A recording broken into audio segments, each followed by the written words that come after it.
Assalamualaikum warahmatullahi wabarakatuh. Nama saya Rahmat Nur Madani, NIM 2004 0111 0257 dari kelas Psikologi F, Fakultas Psikologi Win Maulana Malik Ibrahim Malang.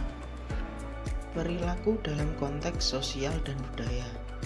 Mengapa beberapa orang yang tidak gila atau keji seperti monster mampu melakukan kekejaman yang tak terbayangkan?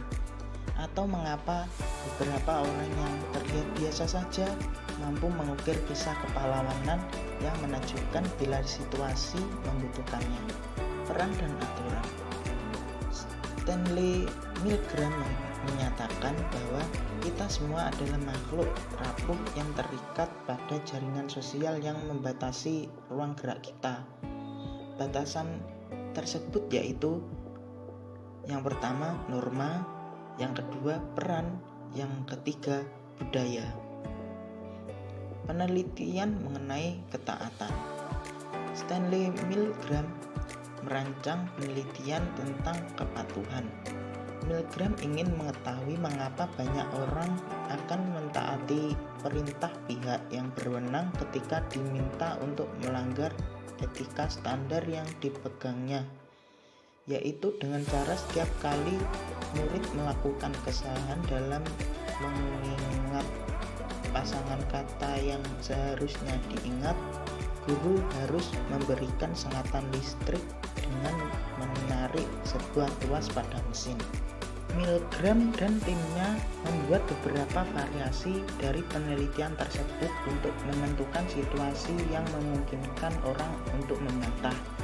Yang pertama, ketika eksperimenter meninggalkan ruangan tersebut, ketika korban berada pada ruangan yang sama dengan partisipan, ketika terdapat dua eksperimenter yang saling bertentangan, ketika eksperimenter yang meminta mereka untuk melanjutkan hukuman tersebut adalah orang biasa, ketika subjek bekerja dengan teman-teman dekatnya yang menolak untuk melanjutkan penelitian. Ketaatan menurut Milgram merupakan fungsi dari situasi daripada fungsi dari kepribadian partisipan penyebab perilaku mereka. Menurut Milgram, bukan terletak pada kemarahan atau agresi yang meningkat, tetapi lebih pada bentuk hubungan mereka dengan pihak yang berwenang. Penelitian di penjara. Penelitian yang dilakukan oleh Universitas Stanford mengenai tahanan atau penjara. Philip Zimbardo dan Craig Haney ingin mengetahui apa yang akan terjadi bila mahasiswa diminta secara acak untuk berperan sebagai tahanan dan sipir penjara. Mereka merancang sebuah penjara di lantai bawah tanah Universitas Stanford.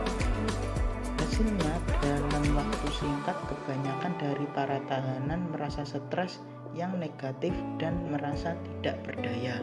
Selanjutnya, mengapa orang taat?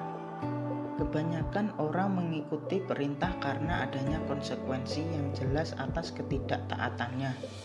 Mereka dapat diskor dari sekolah, dipecat dari pekerjaannya, atau ditahan. Beberapa faktor yang mungkin menyebabkan orang taat ketika mereka sebaiknya tidak taat. Melempar tanggung jawab kepada pihak otoritas. Selanjutnya, terbiasa melakukan tugas tertentu. Ini terlihat sopan. Yang terakhir yaitu terjebak. Pengaruh sosial pada kepercayaan. Para peneliti dalam bidang kognisi sosial meneliti bagaimana persepsi seseorang mengenai diri mereka sendiri dan orang lain mempengaruhi hubungan mereka dengan sesama, dan bagaimana lingkungan sosial mempengaruhi pikiran-pikiran, kepercayaan, dan nilai-nilai yang dipegang oleh seseorang. Atribusi. Teori atribusi. Teori yang menyatakan bahwa seseorang termotivasi untuk menjelaskan perilaku mereka sendiri dan orang lain berdasarkan pada faktor situasi maupun disposisi. 1.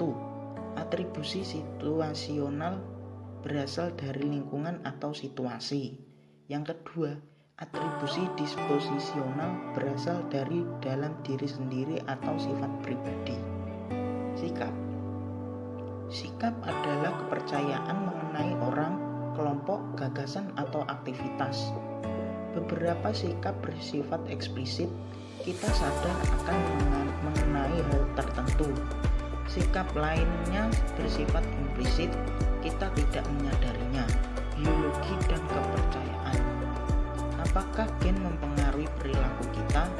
Para psikolog sosial telah mengasumsikan bahwa semua sikap dipelajari diperoleh dari kelompok di mana seseorang berasal, merupakan pelajaran yang diberikan oleh orang tua dan pengalaman yang dimiliki seseorang, serta mencerminkan keadaan ekonomi, pengaruh sosial, dan lingkungan lainnya. Para peneliti psikologi telah menemukan bahwa beberapa sikap tidak hanya diperoleh dari pembelajaran. Temuan didasarkan pada penelitian behavioral genetik atau genetika perilaku. Lalu, rujukan atau pencucian otak. Kasus pelaku bom bunuh diri. Mari kita lihat bagaimana faktor-faktor sosial psikologis yang telah dibahas sejauh ini dapat membantu menjelaskan fenomena menggelisahkan mengenai para pelaku bom bunuh diri. Cuci otak berarti seseorang mengalami perubahan pikiran tanpa menyadari apa yang terjadi, nampak misterius dan aneh. Sebaliknya, metode yang digunakan untuk menghasilkan teroris pelaku bom bunuh diri tidaklah misterius atau tidak biasa. Mereka termasuk oleh istilah kesahihan, juga yang instan dan bidadari. Metode pendoktrinan yang berujung pada terbentuknya komitmen tersebut meliputi elemen-elemen berikut. Yang pertama, orang tersebut mengalami entrapment, sama seperti orang biasa yang tidak berubah menjadi penyiksa dalam semalam. Mereka juga tidak berubah menjadi teroris dalam waktu semalam juga.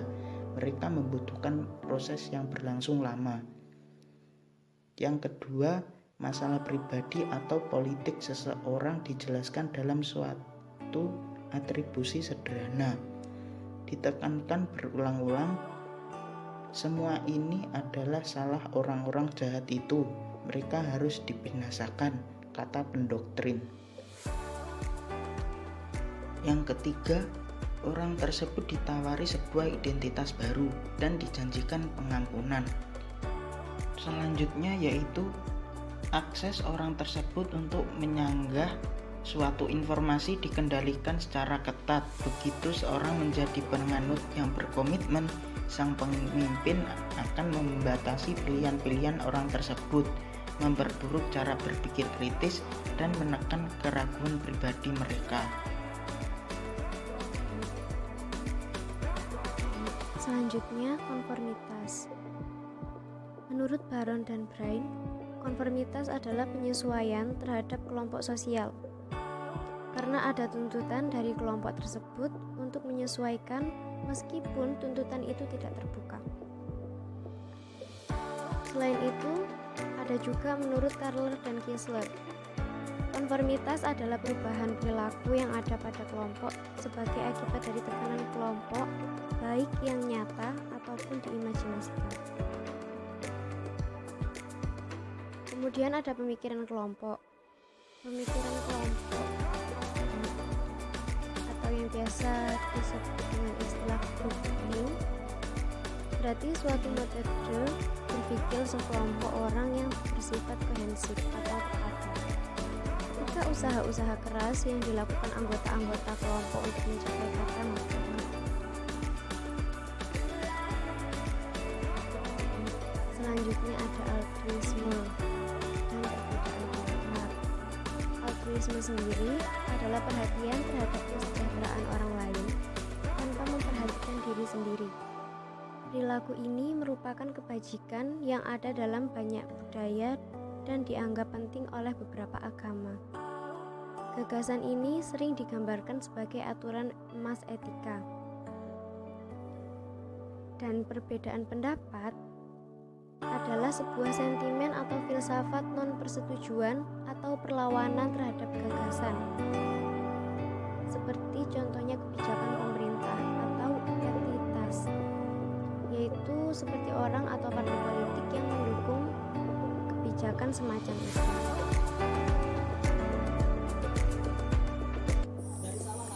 Asal muasal prasangka. Prasangka timbul karena adanya anggapan yang sudah menjadi pendapat umum ataupun kebiasaan di dalam lingkungan tersebut. Muncul karena kesan yang menyakitkan ataupun juga pengalaman yang tidak menyenangkan. Dapat pula muncul karena adanya perbedaan ataupun seseorang yang telah mempersiapkan di lingkungan tersebut untuk berprasangka.